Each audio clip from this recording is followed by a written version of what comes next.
నడిపించాడు. ఆ పూటకి అంత ఆహారం లేని పరిస్థితిలో నన్ను నడిపించాడు. రైల్వే స్టేషన్లో, బస్ స్టాండ్లో పేపర్ పరుచుకొని పడుకునే స్థితిలో నన్ను నడిపించాడు.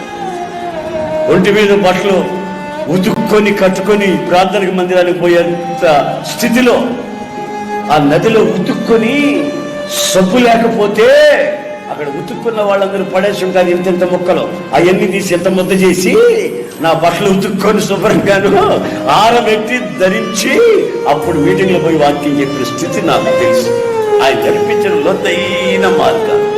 ఇప్పుడు ఎట్టి పరిస్థితిలో ఉన్న వ్యక్తినైనా నేను ధైర్యపరచగలను, ఆలోచన చెప్పగలను, వాళ్ళని కౌన్సిలింగ్ చేయగలను, వాళ్ళకి విషయాలు చెప్పి వాళ్ళని ఆధ్యాత్మికలతో నడిపించగలిగే స్థితికి దేవుడు నన్ను నడిపించంటే ఆయన ముందు నన్ను నడిపించిన ఆ మార్గాలలో ఉన్న ఆ యొక్క శక్తి ఈ రోజున నన్ను ఈ విధంగా నడిపిస్తున్న సంగతి